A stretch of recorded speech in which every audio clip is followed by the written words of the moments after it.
Da håper jeg at dere hører meg greit og kan se presentasjonen min. Jeg kommer til å ta det her på engelsk, så ja. Men da starter jeg bare. As already said, my name is Erlend Kirkeng Jørgensen. I'm working at the High North Department in Tromsø.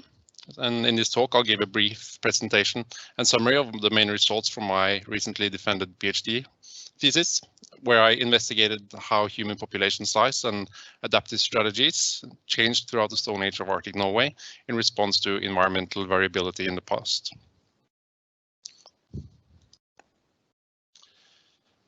So I've been focusing mostly on the northernmost parts of northern Norway, that is Troms and Finnmark County. And temporally, I've been dealing with the 10,000-year period from human colonization of Norway following the last ice age, almost 12,000 years ago, and until about 2,000 years ago. This is the period when stone tool technologies and foraging remained the dominant adaptation in the area, which means that we have a strikingly consistent record of hunter-gatherer archaeology, extending long after cultivation was adapted in southern Norway. So the big question is, what is the impact of climate change on humans in the past, and why should we care about this relation at all? The obvious answer to this question is that the human-climate relation has often been, or it has been summed up nicely by Clive Gamble as everyone acknowledging that the climate played an important role in human evolution, but exactly what and precisely how is much less clear. And this may be termed the black box of climate forcing. And the black box is a system state in where a certain input produces some regular output, but where the causal mechanism connecting them are in the dark. And in the case of archaeology, the black box may often concern relationships between nature and culture. So in the study of the deep past, correlated patterns of environmental and cultural change is often proposed, but the specifics of how they are connected can be very difficult to pin down. So we know a fair amount about the links between biophysical drivers of change in animal species and how it relates to long-term population dynamics. For instance, that annual to decadal variation in the amount of biologically available energy is important in structuring the population dynamics of most species, ranging from producers to consumers throughout the food web. This affects the longer-term demographic properties of a population and can have consequences for its evolutionary trajectory. As you can see in the picture, as energy is aggregated up the food chain from primary producers such as plankton to fish and marine mammals, resource variability in the underlying trophic level will impact the next level in the chain. But the question for archaeology and human evolutionary studies is whether we should expect the same pattern for long-term climate variation to affect human population as well. This is because humans are generalists that exploit a wide range of resources and also exhibit extreme adaptive flexibility. Humans have colonized all continents, near all habitats, and display an astounding diversity in adaptive niches. It has therefore been common to assume that humans may not be as directly forced by environmental factors as most other species seem to be. However, some important trends have been established by studying historical and living hunter-gatherer populations. At the very coarsest scale, as you move towards the poles, temperatures decrease, biodiversity decrease, and human population densities decrease in concert. A very strong finding from ethnography and human ecology is that different resource bases result in different adaptive strategies and technological organization with implications for population size. This pattern is displayed in the figure, as you can see, showing how different adaptive strategies play out against effective temperature and population size. Generally speaking, for high-latitude environments, energy availability drives biomass distribution, and biomass drives mammal distribution. Mammals, again, are very important in structuring hunter-gatherer populations. So this chain has received a lot of attention, yet this pattern is mostly derived from ethnographic studies of terrestrial hunter-gatherers. High-latitude terrestrial hunter-gatherers are generally low-octane adaptations with very high degrees of mobility and accordingly low population numbers, often following migrating land mammals. Maritime hunter-gatherers, on the other hand, are less well covered in research and are outliers when it comes to the relation between population size and environmental conditions, which are generally known to display demographic and social properties comparable to small-scale food producers, despite some of them living in high-latitude environments. This includes large and dense populations, often sedentism, complex social organization, surplus production, all of which is reliant on highly abundant and predictable resources. My work therefore centers on studying the human ecodynamics of Arctic Norway's stone age population, which is interesting, as we know that the people have mainly relied on the ocean for their livelihood and subsistence. So my work is fundamentally about human ecodynamics, which is the study of the co-evolution of human and natural systems. Humans, just like any other species, depend upon and interact with the environment. While this is nothing new to archaeology, the conditions for making such integration has been greatly improved recently through the accumulation of highly resolved paleoenvironmental data and improved computational power, making it possible to reconstruct past climate changes as well as model population size changes through time. Then why should we study human population change of the past? Well, the short answer is because demographic properties are absolutely fundamental in structuring most of the other stuff we care about as archaeologists. And most importantly, population ecology is a very powerful way of linking environmental externalities with cultural internalities. And the basic premise that I've been applying is that there is no randomness to the way population size and structure fundamentally affects most of the variables concerning human ecology, culture, and social life. And what is more, there is equally a strong relation between the environmental conditions and human population growth potential. But if we want to know how people responded to past environmental changes, we first need to reconstruct population dynamics and compare them to time series of environmental data. Well, the great thing about the archaeological record from Arctic Norway is that we actually have a huge set of Stone Age houses visible on the modern surface. In fact, more than 6,000 Stone Age houses are already known, mainly along the prehistoric coast of Troms and Finnmark, that have been the main target for Stone Age archaeological excavations for decades. The arrows that you can see in the left picture point to house depressions on the modern surface, and on the right you see an excavated house with the darker stains being remains of a fireplace that can be radiocarbon dated. The degree of surface visibility and preservation of the Stone Age record is a rare quality, as Stone Age house remains are usually covered by soil and vegetation, making it very difficult to assemble large datasets of houses belonging to different periods in order to assemble time series. Through archaeological research, a large number of houses and activity areas from the past have been radiocarbon dated. The number of radiocarbon dated human activity areas divided by the interval of time is sorted into time series and can be used as a representation of the intensity of human activity in an area. This is processed statistically to model the relative changes in population size and has been compared to a wide variety of paleoenvironmental reconstructions to look at correlated changes. What is also very fortunate in the area is that the Holocene period of Northern Europe is particularly well covered in paleoenvironmental research, and we have a deep record of high resolution, deep time series of both environmental and human change suitable to this kind of human ecodynamic studies.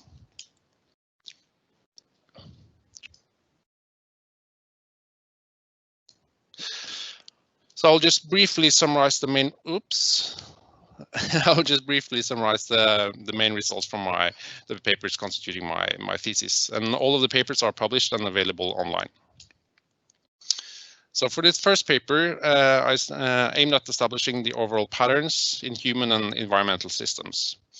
This was a highly exploratory study and would use this to determine what case studies to investigate more closely in later papers. Demographic models of both the total area of Troms and Finnmark, as you can see as the black line at the bottom, and a specific model for the coastal sites on the western coast, as you can see in the gray line. These were compared to a selection of climate proxies from both marine and terrestrial environments. Here you should look for similar trends in the various proxies, and the red vertical bars mark dramatic downturns in the demographic models and cross-cut the selection of paleoenvironmental reconstructions. The results demonstrate marked demographic fluctuation throughout the post-glacial period, characterized by a general increase punctuated by 3 significant boom and bust cycles centered on 6, 4, and 2.2 thousand years ago. Through correlation testing, the results also highlight the association between marine changes and the demographic pattern, particularly the coastal current, as it conveys warm Atlantic water into an area that would otherwise be a high Arctic environment. The area is therefore highly sensitive to variations in the strength of the North Atlantic current, meaning that the trend in human population size is in line with periods of elevated ocean temperatures, and that this climate-human relation likely is mediated through increased productivity of the coastal environment, which is eventually exploited by humans. Also, a rather interesting result is that the pattern from Arctic Norway actually fall in line with similar patterns across Europe. For instance, the British Isles also display 3 distinct cycles at the same point in time. And this is striking considering the completely different adaptive strategies, the very different environmental and historical trajectories of the 2 areas. What these areas have in common, though, is the exposure to the North Atlantic current, which plays a crucial role in driving changes in both the marine and terrestrial environment. So these 2 population cycles were then selected for detailed case studies. The second paper targeted the so-called Gressbakken phase, which was a short period around 4,000 years ago, containing some of the most spectacular archaeological material throughout the Norwegian Stone Age, characterized by very large and deeply excavated houses, shell middens, rich organic materials, and occasional human burials. It has long been assumed that these qualities might be related to higher population densities during the Gressbakken phase than both before and after.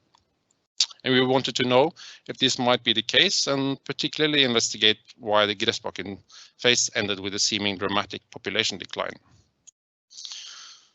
So following a somewhat similar procedure as in paper 1, we show that the end of the Gressbakken phase corresponds to a very strong environmental decline witnessed across the board of environmental proxies. At the time of the end of the Gressbakken phase, there were Holocene low temperatures, a drastic decline in forest cover, and a drop in the tree line of several hundred meters.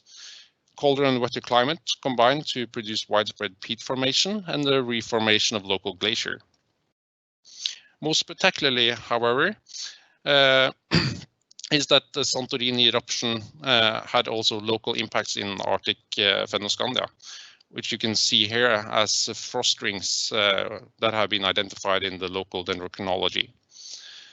Such frost rings only form when there are abrupt sub-zero temperatures during the growth season, here inferred for July, and this is attributed to the reduced insulation following the hemispherical dust whale. An important part of this paper has been to identify the middle-range ecological mechanisms that connect climate variation into demographic change. The argument we make is that these massive changes forced a shift in human adaptive strategies, as the fairly sedentary and coastally centered Gressbakken people had to become more mobile in tracking a biogeographical shift following a restructuration, following deforestation, a productivity decline, and a likely shift in reindeer migration routes. And we see this in the abandonment of the high investment coastal sites in favor of a more mobile lifestyle, including wide use of the interior. So as the first paper pointed to marine drivers of human population and adaptive change, it would be interesting to test this more explicitly.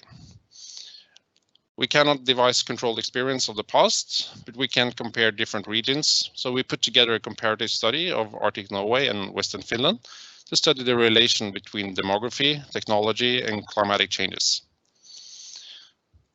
And what was rather new in this study was that we supplemented demographic and environmental proxy records with a review of technological and faunal evidence of maritime intensification. The neat result is that although these populations inhabit rather different coastal environments with associated consequences for ecology, they follow the very same pattern, both in terms of population dynamics, their correlation with changes in marine systems, and their reliance on marine resources and technologies. These patterns mimic what is known as synchrony in ecology, and we suggest that the synchrony occurs not just by chance, but rather that it is driven by a common cause. We take this to be a prehistoric human example of the Moran effect, where geographically distinct human populations respond similarly to shared environmental drivers. And the result, interestingly enough, imply that intensified economies and social interaction networks seems to have limited impact on long-term human population trajectories beyond what is already prescribed by environmental drivers.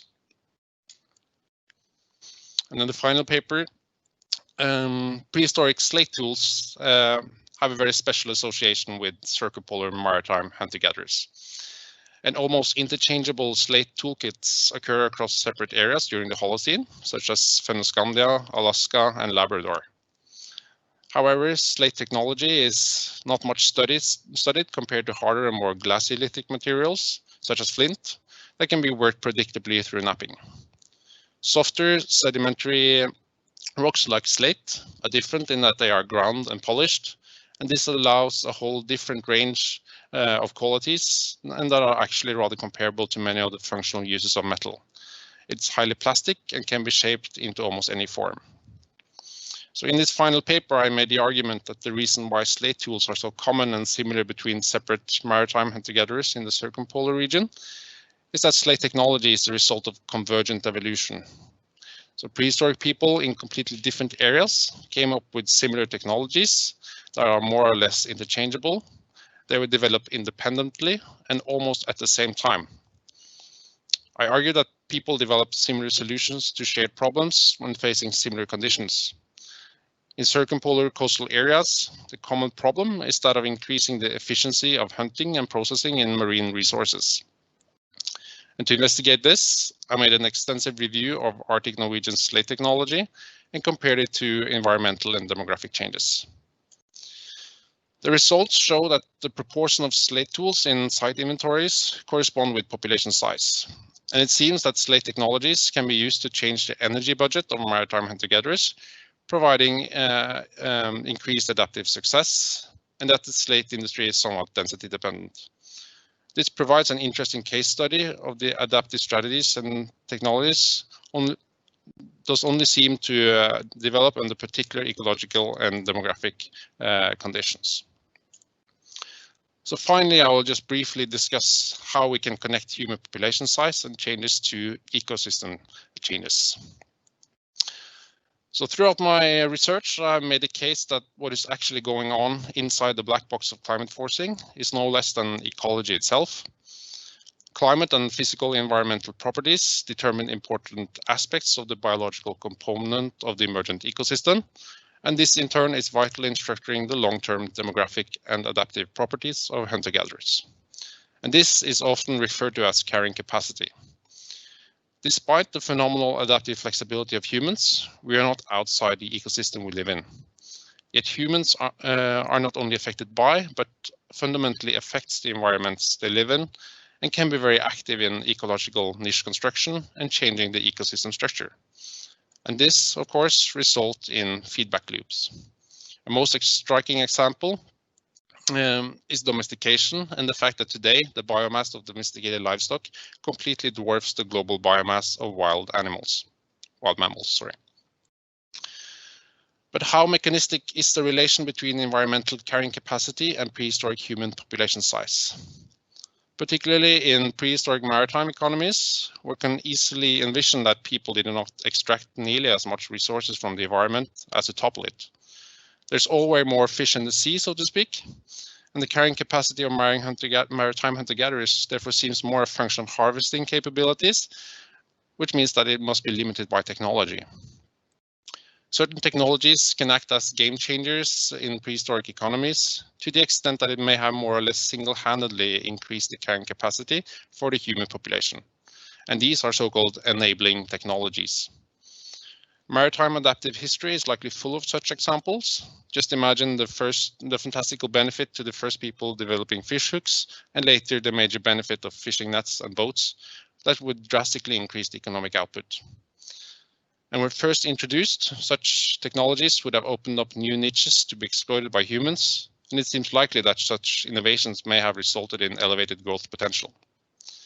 This echoes the classical demographic models of Malthus and Boserup on what happens to a population facing resource depletion, And they suggested either severe overshooting, as envisioned by Malthus, or argued by Boserup that necessity would act as a strong incentive to innovate more efficient ways of extracting resources from the environment, and this way to crank up the carrying capacity.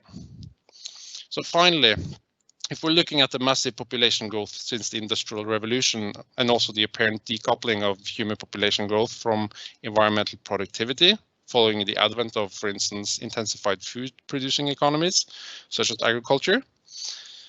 The case is this was the proposition by Boserup, but the case is generally assumed to be different for hunter-gatherers who rely more directly on the productivity of the environment.